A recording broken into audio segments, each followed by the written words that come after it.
Assalamualaikum warahmatullahi wabarakatuh. Apa kabar anak-anakku semua? Pada pertemuan yang kedua ini yaitu Ibu akan membahas terkait materi dari kompetensi 3.2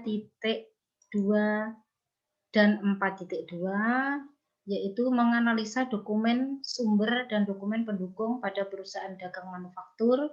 Kemudian yang keterampilannya yaitu melakukan pengecekan dokumen sumber dan dokumen pendukung pada perusahaan dagang dan manufaktur. Baik, akan kita mulai saja, yaitu apa sih sebetulnya dokumen transaksi perusahaan manufaktur itu, apa yang ada di dalamnya, yaitu dokumen transaksi perusahaan manufaktur dan apa yang dimaksud dengan dokumen manufaktur. Baik, kita lanjutkan untuk berikutnya.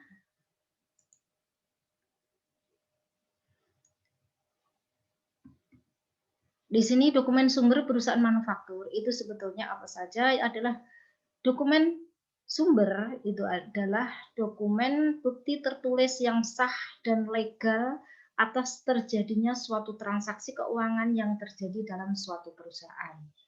Sedangkan tujuan analisis dokumen sumber adalah memastikan kebenaran dan kelegalan dokumen sumber sebagai pedoman untuk melakukan pencatatan dalam jurnal dan buku pembantu dalam akuntansi. Sedangkan peralatan dan perlengkapan yang dipersiapkan dalam pembuatan dokumen sumber itu apa saja, yaitu ATK, alat hitung, kalkulator, dan lain-lain.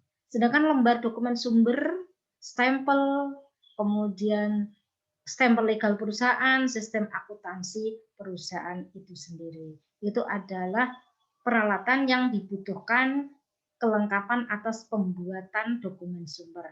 Jadi begini anak-anakku semua, kalau kalian kerja di suatu perusahaan, tentunya kalian tidak hanya langsung duduk sudah ada bukti. Mungkin juga kalian membuat bukti dokumen sumber dari perusahaan yang kalian kerjakan, kalian bekerja.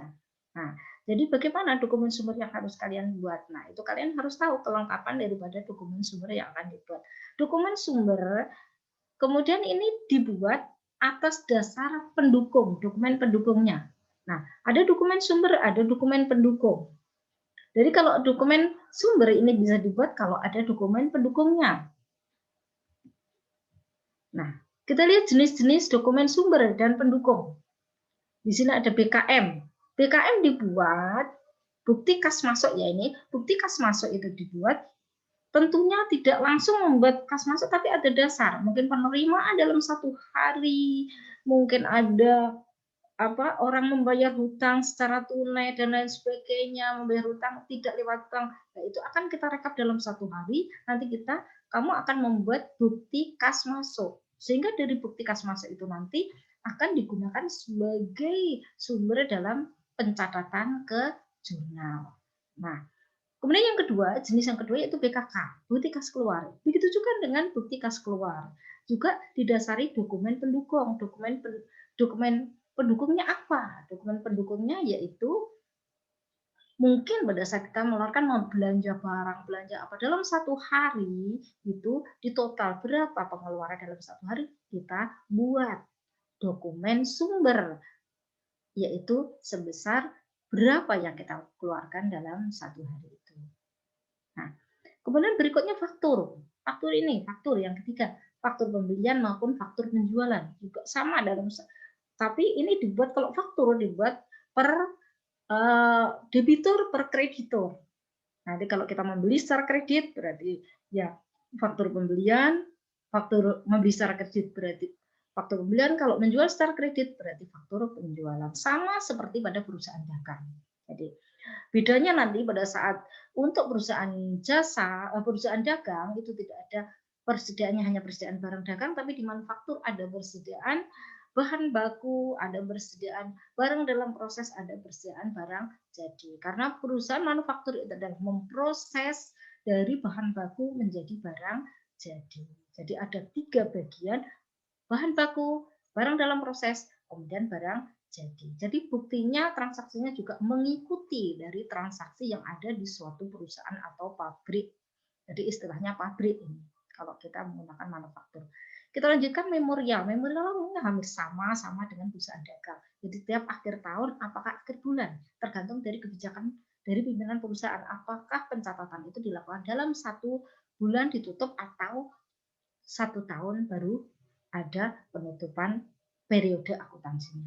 Kwitansi. Nah, kwitansi ini juga berikutnya juga sebagai dokumen juga kita kwitansi ini bisa juga sebagai untuk pembayaran atau orang membayar kita kasih langsung kwitansi atau istilahnya nota ya, bisa juga disebut nota.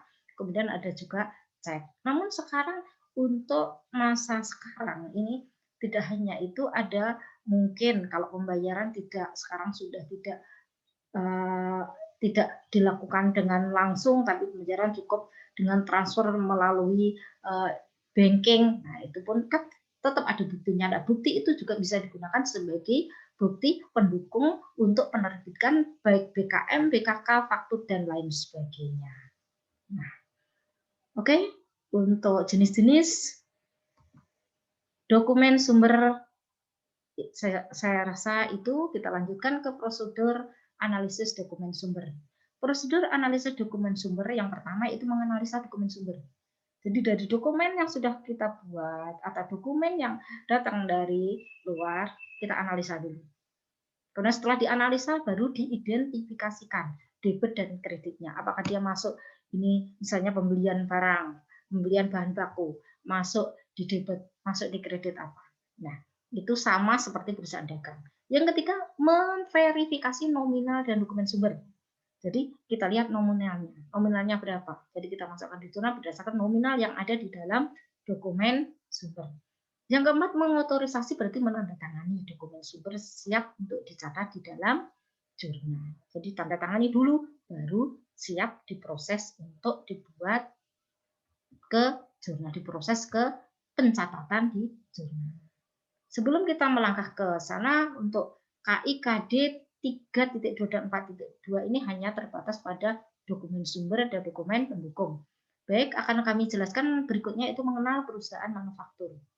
Apa yang dimaksud dengan perusahaan manufaktur itu apa? Kita mengulang lagi dari awal, yaitu proses mengubah bahan baku, kemudian diproses dan menjadi barang jadi.